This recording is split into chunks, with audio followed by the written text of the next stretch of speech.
Party का माहौल बाहर से जितना चमकदार दिख रहा था, आर्यवर्धन के भीतर उतनी ही हलचल चल रही थी।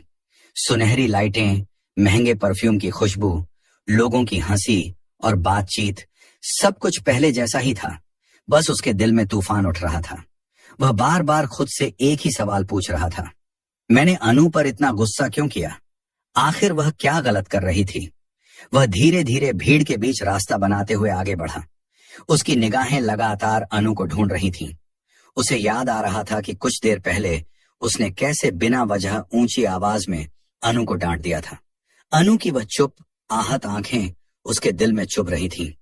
अनु तो हमेशा सच बोलती है, ईमानदार है, फिर मैंने उस पर शक क्यों किया? उसके कदम खुद ब खुद रुक रहे थे, फिर चल पड़ते थे। उसे खुद भी समझ नहीं आ रहा था कि कैसे बातचीत शुरू करे। आखिरकार उसने अनु को देखा। वह फूलों की सजावट के पास खड़ी थी, पर चेहरे पर गहरी नाराजगी और दर्द साफ दिख रहा था। वह बिल्कुल शांत थी, लेकिन उसकी आंखें बता रही थीं कि मन में बहुत कुछ उथल पुथल चल रही है। आर्यवर्धन ने हिम्मत जुटाई और बेहद नरमी से बोला, अनु, 2 मिनट बात कर सकती हो? अनु ने उसकी तरफ देखा भी नहीं। उसके चेहरे का भाव कठोर था, आवाज और भी कठोर।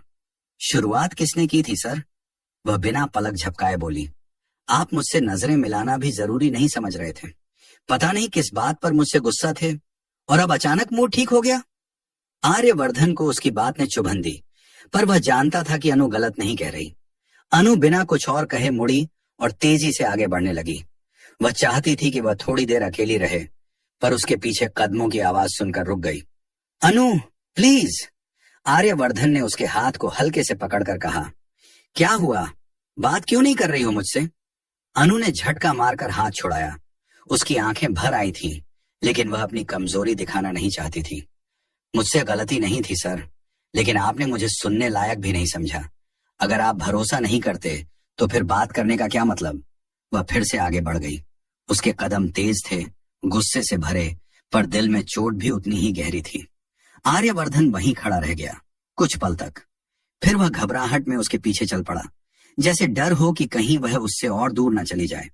पार्टी का शोर उसके लिए धुंधला पड़ चुका था। उसके लिए अब सिर्फ एक ही चीज मायने रखती थी, अनु उसे माफ करे और वह उसकी नाराजगी दूर कर पाए। अनु गुस्से में तेजी से आगे बढ़ रही थी और आर्यवर्धन पीछे पीछे, लेकिन तभी उसके कदम अचानक जमीन पर जैसे जम गए। पार्टी की तेज रोशनियों के बीच हॉल के दूसरे छोर पर उसने कुछ ऐसा देखा जिसने उसकी सांसें थाम दी। मीरा किसी कोने में पर्दे के पीछे आधी छुपी हुई और उसके सामने एक अजनबी आदमी। अनु ने ध्यान से देखा। मीरा बार बार इधर उधर देख रही थी, जैसे किसी को अपनी हरकत पर शक न हो जाए। उसकी आवाज बहुत धीमी थी, लेकिन अनु को उसकी झुंझलाहट साफ सुनाई दी। तुमसे एक छोटा सा काम नहीं होता? मीरा की आवाज में कड़वाहट और डर दोनों थे। वो अनु कैसे बच गई? तुमने कहा था सब कंट्रोल में है। वह आदमी थोड़ा सहमा हुआ, सिर झुकाए खड़ा था। मैडम, मौका सही नहीं मिला। वो अनु अचानक आर्यवर्धन सर के साथ थी। मैं कुछ कर ही नहीं पाया। अनु का दिल जोर से धड़कने लगा। मतलब ये सब बात मेरे बारे में हो रही है? मीरा मुझे नुकसान पहुंचाना चाहती थी। मीरा ने उस आदमी की बात सुनते ही उसे कड़ी नजरों से देखा और विष भरी आवाज में बोली, बहाने मत बनाओ। एक बार नहीं हुआ तो दूसरी बार कर लो। बस ये गलती फिर नहीं होनी चाहिए, समझे? उस आदमी ने तेजी से सिर हिलाया, जैसे जान बचाने की कोशिश कर रहा हो। अनु वहीं खड़ी रह गई। उसकी हथेलियां और ठंडी पड़ गईं। मीरा, जो हमेशा सबके सामने खुद को सीधी सादी, जिम्मेदार और भरोसेमंद दिखाती थी, वही मीरा आज किसी खतरनाक साजिश की मास्टरमाइंड की तरह लग रही थी। कुछ ही पलों में अनु को एहसास होने लगा कि जो वह सुन रही है वह सिर्फ बातें नहीं, बल्कि किसी बड़ी साजिश का संकेत है। क्या मीरा सच में मुझे चोट पहुंचाना चाहती थी, या फिर मुझे रास्ते से हटाना चाहती है? अनु के कानों में मीरा की बातें गूंज रही थी। गलती नहीं होनी चाहिए, अगली बार काम पूरा होना चाहिए। यह सुनकर उसका दिल बैठ गया। मीरा को तो सभी भरोसेमंद मानते थे, आर्यवर्धन भी उस पर विश्वास करता है, लेकिन अनु अपनी आंखों और कानों पर शक नहीं कर सकती थी। अनु की नजर अचानक दीवार पर लगे छोटे से सीसीटीवी कैमरे पर गई। शायद वही सब कुछ रिकॉर्ड कर रहा था। शायद सच बाहर आने के लिए समय का इंतजार कर रहा था। उसके दिमाग में लाखों सवाल दौड़ रहे थे, पर एक बात साफ थी, अगर वह आज कुछ नहीं करेगी तो कल कोई बड़ा हादसा हो सकता है। उसके शरीर में एक नई हिम्मत जागी। ये सच सबके सामने लाना जरूरी है, इससे पहले कि कोई और मीरा के जाल में फंस जाए। मीरा की बातें सुनने के बाद अनु कुछ पल तक वहीं खड़ी रही, लेकिन अब उसके भीतर डर से ज्यादा सच को सामने लाने की हिम्मत थी। उसके हाथ कांप रहे थे, पर उंगलियों ने मोबाइल मजबूती से पकड़ रखा था। उसने तेजी से नंबर मिलाया। Hello, police station? उसकी आवाज हल्की लेकिन साफ थी। मुझे तुरंत पुलिस चाहिए, मेरे पास एक गंभीर अपराध का सबूत है। उसके शब्दों में कंपन था, पर हर शब्द में एक दृढ़ता भी। दूसरी तरफ से जवाब आया, मैडम, टीम तुरंत भेज रहे हैं। अनु ने गहरी सांस ली। पार्टी की चमक, रोशनी, हंसी मजाक सब अचानक धुंधला लगने लगा, जैसे हॉल के बीच एक अदृश्य तूफान उमड़ रहा हो। कुछ ही मिनटों में दरवाजे पर 2 पुलिस ऑफिसर दिखाई दिए। उनकी यूनिफॉर्म और सख्त चेहरे देखकर पार्टी का माहौल पल भर में बदल गया। लोग एक दूसरे को देखने लगे, कानाफूसी शुरू हो गई।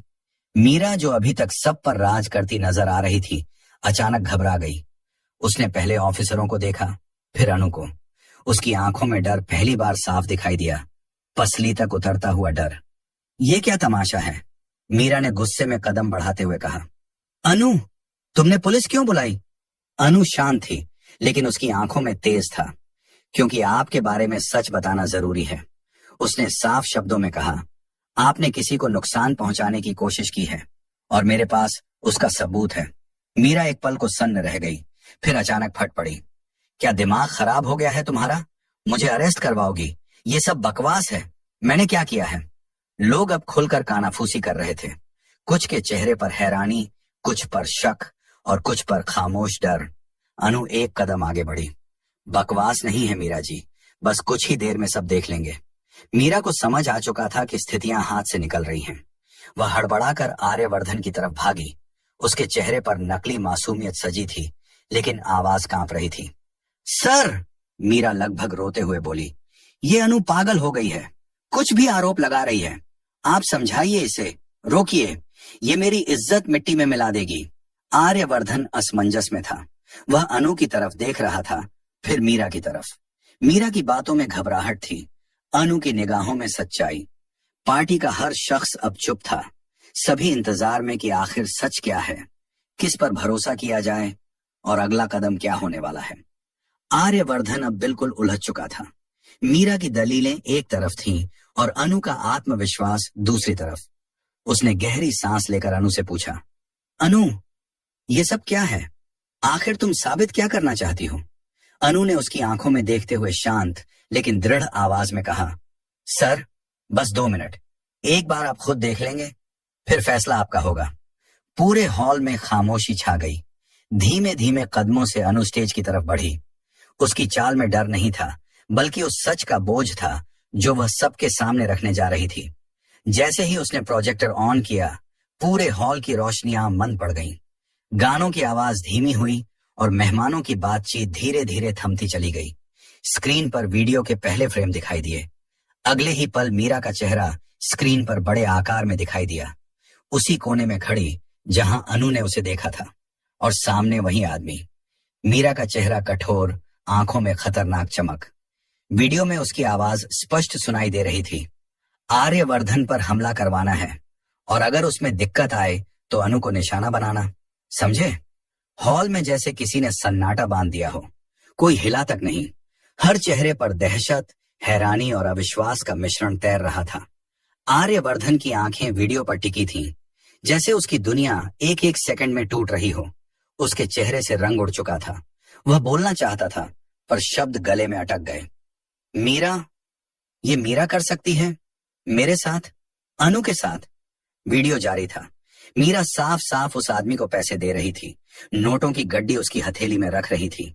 मीरा की आवाज फिर गूंजी, काम साफ होना चाहिए, कोई गलती नहीं। जैसे ही वीडियो खत्म हुआ, अचानक पूरे हॉल में फुसफुसाहट फैल गई। लोगों ने अविश्वास में एक दूसरे की तरफ देखा। किसी ने धीमी आवाज में कहा, ये मीरा थी? ये कैसे हो सकता है? मीरा के चेहरे पर हवाइयां उड़ रही थीं। उसने बात संभालने की कोशिश की, पर उसकी आवाज कांप रही थी। ये झूठ है, वह चिल्लाई। ये वीडियो एडिटेड है। अनु ने मुझे फंसाने के लिए बनाया है। मैं ऐसा कभी नहीं कर सकती। लेकिन कोई उसकी तरफ नहीं बढ़ा, कोई उसकी बात पर यकीन नहीं कर रहा था। सबकी निगाहें अब या तो स्क्रीन पर थीं या आर्यवर्धन पर, जो पत्थर की मूर्ति की तरह खड़ा था। उसकी आंखों में सिर्फ सदमा था। उसे समझ नहीं आ रहा था कि जिस व्यक्ति पर वह इतनी देर तक भरोसा करता रहा, वो उसके लिए जानलेवा साजिश भी रच सकती है। अनु धीरे से बोली, सर, यही है सच। हॉल में अब फैसला मीरा के खिलाफ और सच के पक्ष में झुक चुका था। आर्यवर्धन की दुनिया जैसे अचानक ढह गई हो। वह मीरा की तरफ ऐसे देख रहा था जैसे पहली बार उसे पहचानने की कोशिश कर रहा हो। उसकी आवाज धीमी लेकिन गहरे सदमे से भरी हुई थी। मीरा, तुमने मेरे साथ ऐसा कैसे कर दिया? मैं तुम पर भरोसा करता था। मेरी जान, अनु की जान, तुम खतरे में डाल सकती हो। मीरा कुछ कदम पीछे हट गई। उसकी आंखों में डर था, चेहरा पीला पड़ चुका था। वह कुछ कहना चाहती थी पर शब्द उसके गले में ही अटक गए। आर्य, मैं बता सकती हूँ। लेकिन उसके बोलने से पहले ही दो पुलिस अधिकारी उसके पास आकर खड़े हो गए। उनके कंधों पर लटकती वर्दी की खनक जैसे पूरे हॉल में गूंज रही थी। उधर झेंडे का चेहरा क्रोध से लाल हो चुका था। वह तेजी से आगे बढ़ा और मीरा के सामने खड़ा हो गया। मीरा, तुमने ये सब किया? तुम अनु को मारना चाहती थी, आर्यवर्धन पर हमला करवाना चाहती थी। उसकी आवाज में दर्द था, विश्वासघात की टीस साफ दिखाई दे रही थी। मीरा की आंखें भर आईं। वह घबराई हुई बोली, मैं मजबूर थी, मुझे लगा। लेकिन उसकी आधी अधूरी सफाई भीड़ की फुसफुसाहट में डूबती चली गई। लोग अब खुलकर उसके बारे में बातें कर रहे थे। इतनी मीठी बनती थी, किसे पता था अंदर इतना जहर छुपा है। बेचारी अनु कितना कुछ सहती रही। पुलिस ने मीरा को आधिकारिक तौर पर हिरासत में ले लिया। उनमें से एक अधिकारी ने कहा, मीरा, आपके खिलाफ गंभीर आरोप हैं, आपको हमारे साथ चलना होगा। मीरा ने खुद को छुड़ाने की कोशिश की। उसे उम्मीद थी कि शायद कोई, कम से कम आर्यवर्धन, उसकी बात सुनेगा। लेकिन इस बार कोई उसके पक्ष में खड़ा नहीं हुआ। जब पुलिस उसे ले जाने लगी, मीरा रोते हुए चिल्लाई, तुम लोग समझ नहीं रहे, ये सब गलतफहमी है, मुझे फंसाया गया है। लेकिन उसकी आवाज अब बेअसर थी। भीड़ की नजरों में वह एक दोषी थी और सच्चाई प्रोजेक्टर पर सबके सामने खुल चुकी थी। अनु थोड़ा दूर खड़ी थी, चेहरा शांत लेकिन आंखों में भावनाओं का मिश्रण था। सदमा भी, हल्का डर भी और सबसे बढ़कर एक दृढ़ता। आज उसने अपने डर का सामना किया था। आज उसने सच दिखाने की हिम्मत दिखाई थी। आर्यवर्धन धीरे धीरे उसकी तरफ बढ़ा। उसके चेहरे पर ग्लानि साफ थी, लेकिन अनु सिर्फ चुप रही। उसकी खामोशी ही बहुत कुछ कह रही थी। पार्टी की चमक फीकी पड़ चुकी थी। लोगों के चेहरे पर अब सिर्फ एक ही सवाल तैर रहा था, इस साजिश का असल अंजाम अगर अनु नहीं पकड़ती तो क्या हो सकता था? और अनु आज पहली बार सबकी नजरों में वो सिर्फ एक कर्मचारी नहीं थी, वो सच की आवाज बन गई थी।